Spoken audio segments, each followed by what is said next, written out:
What's up, guys? It's Brandon Flash. Today you're joining me in my 2022 F-150 Lightning Lariat extended range. I just got back from a road trip, and as such, my Lightning is pretty darn low on charge. We got home with, I think, like 3 or 4%, and I was blasting the heat and the air conditioning on the 2-zone climate and drained it down to 0%, 0 miles. And we're going to see how much energy we add charging it back up to 100% on my home Tesla universal wall connector.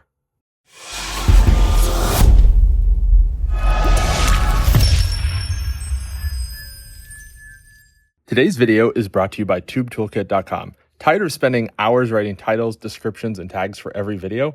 With Tube Toolkit, just paste your YouTube link and AI generates optimized titles, SEO descriptions, timestamps, tags, and more in seconds. Plus AI thumbnails, shorts ideas, CTR scored titles, and full SEO toolkit.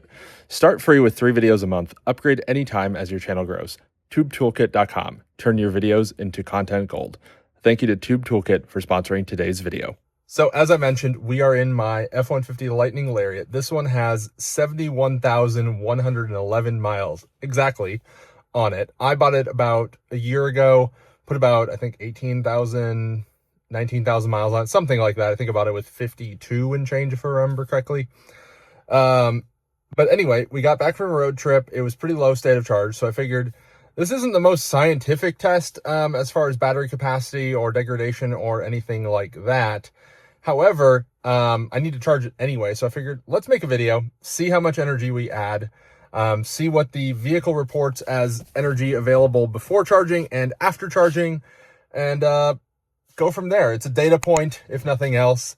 The true way to measure degradation on something like this that doesn't have a battery health test would be to ideally have a baseline from when the same vehicle was new of the capacity, but then actually run it all the way down from 100% to 0% while driving at a steady state speed in a loop style test and see how much energy you extract. If you want a good example of this, Tom Malogny did a good test of this on his Lightning that I believe had like 30-something thousand miles on it. But I needed to do this anyway, so I figured, why not? We're going to be measuring the energy put into this in 2 ways, and maybe a third if I can get it to give a good reading. But first, we will use the Tesla Universal Wall Connector that logs each charging session. So that way you can see how much energy is dispensed from the wall connector, which is not necessarily the energy added to the battery. The energy that's added to the wall connector, I expect to be about 10% higher than the energy that's added. We're also going to be using an app called Car Scanner on my iPad mini. We'll get a reading before and after of the energy remaining in the high voltage battery directly from the OBD port.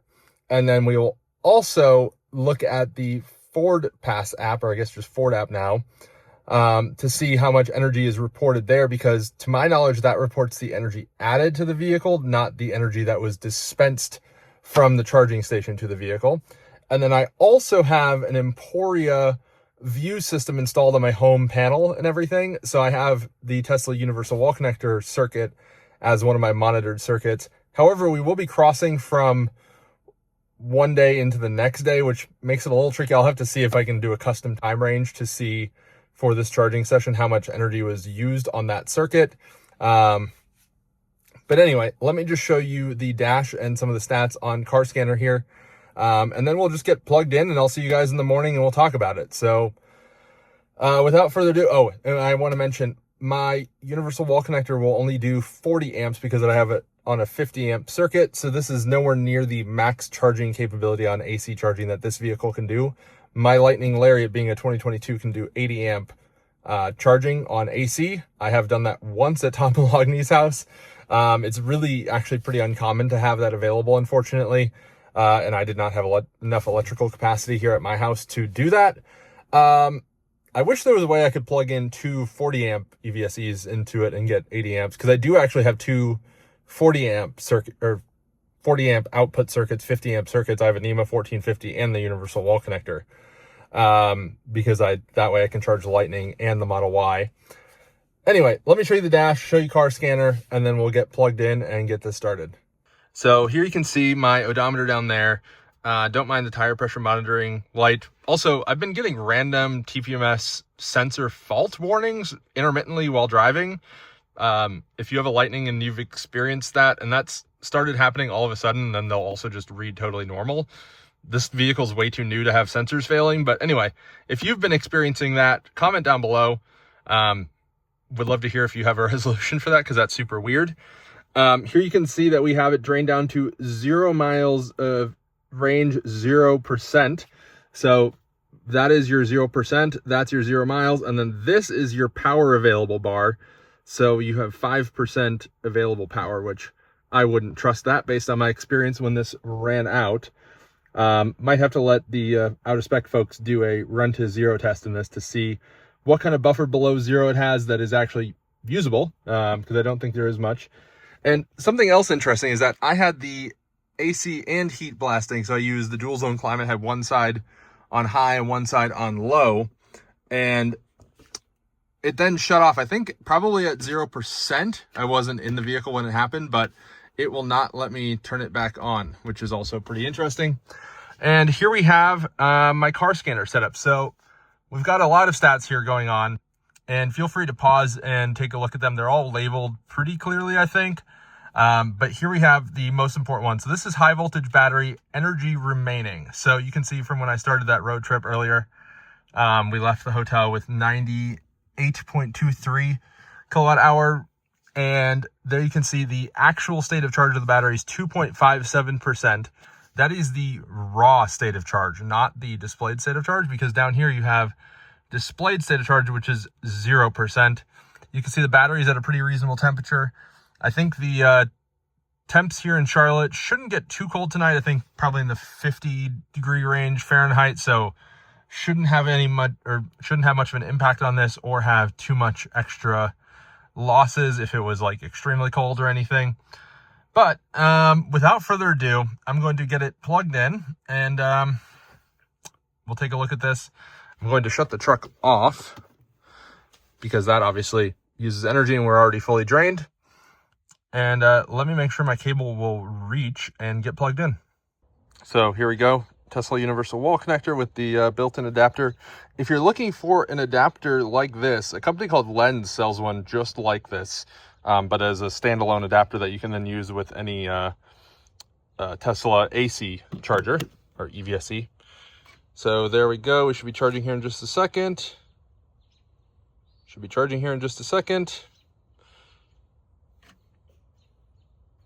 There we go.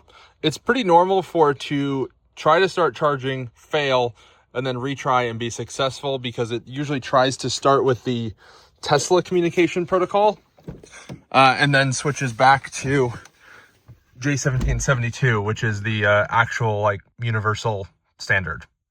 So here we have it. So starting point is 2.75 kilowatt hour remaining in the pack. Looks like it went up very slightly from me plugging in to getting in. You can see charger power available about 9 kilowatts. It should be about 9.6 because I do have a pretty healthy 240-ish volt connection, and it's 40 amps.